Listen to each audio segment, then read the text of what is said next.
नमस्कार प्रिय मित्रों, स्वागत है आपका। मैं आचार्य अनूप त्रिपाठी और आप देख रहे हैं ज्योतिष एवं वैदिक ज्ञान। मित्रों, सीधा प्रश्न, क्या भारत और पाकिस्तान का युद्ध हो सकता है? जो इस समय घटना घट रही है, जो इस समय परिस्थितियां हैं, उसको देख करके तो कुछ ऐसा ही लगता है। तो क्या कुंडली के अनुसार, क्या ज्योतिष के अनुसार, क्या संहिता शास्त्र के अनुसार इस बात का कहीं उल्लेख है या इस बात की कोई गणना है कि भारत और पाकिस्तान का युद्ध हो सकता है? मित्रों, आतंकवाद का पोषक पाकिस्तान अपने पैर में कुल्हाड़ी मार रहा है। उसको ये नहीं समझ में आ रहा है कि हमें आगे कौन सा स्टेप लेना चाहिए, कौन सा हमारे लिए सही है, कौन सा गलत है, और दिन प्रतिदिन ऐसे गलत स्टेप लेता जा रहा है जिससे कि उसका अस्तित्व ही खतरे में पड़ जाएगा। जैसे पहले हुआ है वैसे फिर हो जाएगा। एक बड़ी भूभाग उसके हाथ से निकल जाएगा और उसको समझ में भी नहीं आएगा। छोटे छोटे जो गलतियां कर रहा है अभी भी, अगर बहुत सावधानी से समझें तो उसको बहुत महंगी पड़ने वाली है। तो आज हम पाकिस्तान की कुंडली को समझते हैं। मित्रों, हमारा जो भारत देश है वो 15 अगस्त सन 1947 अर्धरात्रि को आज़ाद हुआ था। उसी के अनुसार उसकी कुंडली, और पाकिस्तान 14 अगस्त एक दिन पहले 1947 अर्धरात्रि के समय उसका भी जन्म हुआ था, तो उसकी कुंडली। ये दोनों की कुंडलियों के आधार पर और हमारे देश के माननीय प्रधानमंत्री नरेंद्र मोदी जी की कुंडली के आधार पर समझेंगे कि वर्तमान समय की ग्रह स्थिति क्या है। मित्रों, सबसे पहले पाकिस्तान की कुंडली के बारे में बात करते हैं। पाकिस्तान की जो लग्न है वो मेष लग्न है। यहाँ थोड़ा थोड़ा हम कुछ समझाते जाएंगे जिससे कि आपको समझने में आसानी होगी। जो मेष लग्न है वो चर लग्न है। मेष राशि जो है वो मंगल की राशि है। मंगल जो है वो क्रूर और युद्ध का नेता है। अब ये जो मंगल है चंद्रमा के साथ में तृतीय भाव में जाकर के बैठा है, पराक्रम में। अब यहां सबसे महत्वपूर्ण बात यह है कि इसकी जो राशि है वो मिथुन है। मिथुन राशि है जो द्विष भाव, हमेशा धर्म संकट में रहने वाली, हमेशा द्वंद्व में रहने वाली, हमेशा कंफ्यूजन में रहने वाली और गलत स्टेप लेने वाली। एक तो लग्न जो है वो चर लग्न, और जो राशि है वो है दुष्भाव राशि। तो चर लग्न मतलब चंचल, चर लग्न मतलब जो जिसमें स्थिरता नाम की चीज नहीं है, और उसकी जो राशि है वो भी दुष्भाव है, मतलब उसका भरोसा नहीं किया जा सकता। वो कब अपने लिए ही नुकसान कर दे इसकी कोई गणना नहीं है। तीसरी बात, जो लग्नेश और राशि चंद्रमा इन सब का प्रतिनिधित्व देखें तो राहु कर रहा है, आद्रा नक्षत्र पर है। मंगल जो है आद्रा नक्षत्र पर है। आद्रा नक्षत्र राहु का नक्षत्र है। राहु क्या है? भ्रम है, भड़काने वाला है, दूसरे के भड़काने में आ जाने वाला है, दूसरे के षड्यंत्र का शिकार हो जाने वाला है। दूसरे देश जो भारत का हित नहीं चाहते या पाकिस्तान का हित नहीं चाहते, वो उसको भड़काएंगे कि युद्ध हो जाए, किसी कदर युद्ध हो जाए, और युद्ध हो जाए तो भारत की भी ग्रोथ रुक जाए और पाकिस्तान तो नष्ट ही हो जाए। राहु। अब यहां सबसे महत्वपूर्ण बात यह है कि चंद्रमा जो कि मंगल के साथ में बैठा है वो अपनी ही राशि से 12वें स्थान पे बैठा है। कर किसकी राशि है? जो कि चौथे भाव में पड़ रही है, उससे एक राशि पीछे, मतलब 12वें स्थान पे बैठा है। 12वां चंद्रमा मंगल के साथ होकर, मंगल जो राहु के नक्षत्र में बैठा है। कितना भयावह स्थिति है, आप उसको समझ सकते हैं इस बात से। मित्रों, ये तो रही पाकिस्तान की कुंडली की बात। अब जो सार्वभौमिक नियम यह है कि 2025 का जो मूलांक उसका स्वामी है वो भी मंगल ही है। वही मंगल जो खतरे की घंटी है पाकिस्तान के लिए, और ये 2025 का मूलांक और उसका स्वामी भी मंगल ही है। मैंने बहुत पहले एक वीडियो में चर्चा के माध्यम से बताया था कि इस 2025 में न जाने कहाँ कहाँ युद्ध हो सकता है। जहाँ बहुत शांत प्रिय वातावरण है वहाँ भी युद्ध की संभावना है। युद्ध ही होंगे 2025 में। आग, युद्ध, जल्दी से निर्णय लेने के कारण जो तनाव, इन सब का जो मिश्रण है 2025 में देखने को मिलेगा। राहु जो है वो षड्यंत्रकर्ता भी है, राहु जो है वो आतंकवाद का भी कारक है। अब जब लग्न ही राहु में बैठा है, राहु के नक्षत्र में लगने से ही राहु के नक्षत्र में बैठा है, तो आतंकवाद उसके नस में घुसा हुआ है और ना आतंकवाद ही पराक्रम करता है उसके लिए। अब सोचिए, जो स्वयं कोई पराक्रम नहीं कर सकता, जिसका पराक्रम आतंकवाद करे, आतंकी करे, उस देश का क्या हो सकता है। अब इससे भी बड़ी बात यह है कि जो पाकिस्तान की कुंडली है उसका जो मार्केस है वो प्रबल मार्केस शुक्र बनता है। शुक्र ही द्वितीय भाव का भी मालिक है और शुक्र ही 7th हाउस का मालिक है और शुक्र की ही महादशा चल रही है। शुक्र में बुध चल रहा है। अभी सितंबर तक ये कॉम्बिनेशन शुक्र का बुध का काफी घातक है। इसके साथ में आपको बताऊं, प्रबल मार्केस होने के कारण पाकिस्तान पे बहुत बड़ी दुर्घटनाएं, बहुत बड़ी समस्याएं, अपनी आपसी ग्रह क्लेश, ग्रह कलह होने की बहुत बड़ी संभावना है। अगर कोई बाहरी देश आक्रमण नहीं भी करेगा तो पाकिस्तान के अंदर ही न जाने क्या क्या हो सकता है, ऐसी भी कंडीशन। यह समझना बहुत आवश्यक है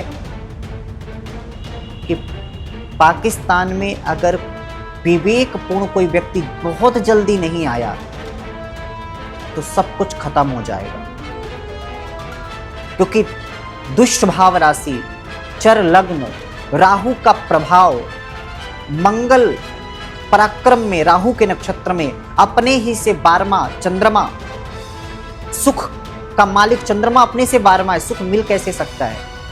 बहुत बुरी स्थिति है। अब जो हमारे देश के प्रधानमंत्री नरेंद्र मोदी जी हैं, संक्षिप्त में उनके विषय में भी चर्चा कर लेते हैं। उनकी जो पत्रिका है उनकी जो राशि वृश्चिक है और लग्न भी वृश्चिक है और इनके कुंडली के लग्न में ही मंगल और चंद्रमा पुनः बैठा हुआ है। कहाँ? लग्न पर।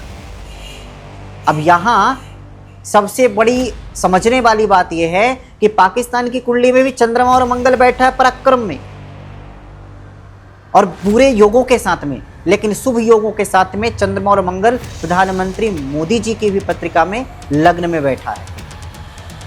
और इनका जो कॉम्बिनेशन है, दोनों का कारक मालिक जो है मंगल ही है, लग्नेश, चाहे पाकिस्तान की कुंडली की बात करें और चाहे वो प्रधानमंत्री जी की कुंडली की बात करें।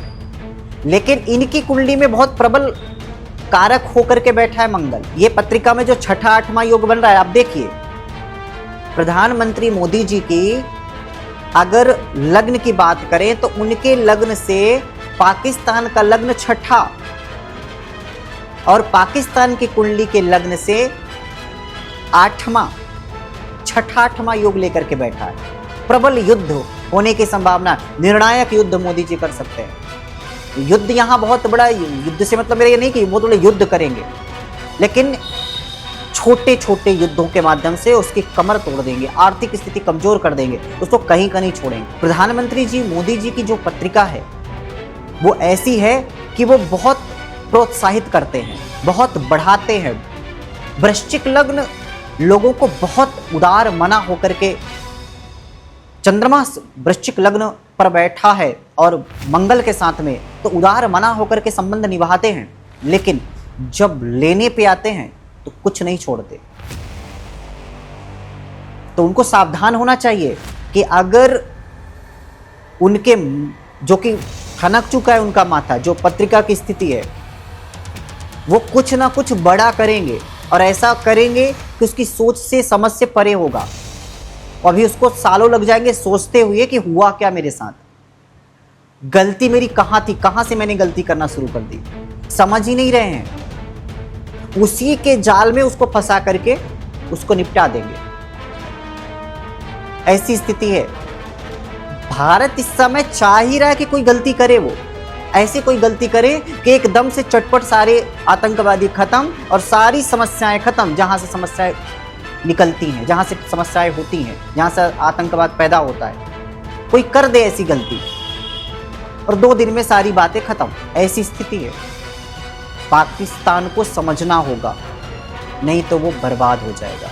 अब इसके साथ में वृश्चिक राशि जो है वो स्थिर लग्न है, प्रधानमंत्री का स्थिर लग्न है और जल तत्व राशि है। जो अगला युद्ध होगा वो जल से होगा, जो निर्णायक युद्ध होगा वो जल से होगा, इस बात का भी ध्यान रखिए मित्रों। इसके साथ में जैसे मैंने बताया इनके मंगल चंद्रमा का युति है, वैसे उनके भी मंगल और चंद्रमा का युति देखने को मिल रही है। और इसके साथ में छठा आठवां संबंध तो मैंने बताया ही आपको। अब आपको कुछ गोचर की बातें बताऊं क्योंकि वहां से भी कुछ समझ में आ रहा है। तो 14 मई को सूर्य वृषभ राशि में जा रहे हैं और वृषभ राशि में सूर्य जा रहे हैं और भारत की भी वृषभ लग्न है, स्थिर लग्न है भारत की, बहुत मिच्योर लग्न है, बहुत शांत सौम्य लग्न है। तो सूर्य वृषभ लग्न में 14 मई तक बहुत भारी है पाकिस्तान का समय। इसके साथ में 6 जून तक मंगल नीच का है, वही मंगल जो सारी समस्याओं की जड़ है पाकिस्तान को, उसको समझ जाना चाहिए कि जो 6 जून है उस तक का समय निकालना चाहिए। यह 6 जून तक बहुत भारी पड़ने वाला है। मतलब कई ग्रह ये मई जून के अंदर कई ग्रह बदल रहे हैं। राहु 18 मई को कुंभ राशि में जा रहा है, शनि पहले से ही मीन राशि में है।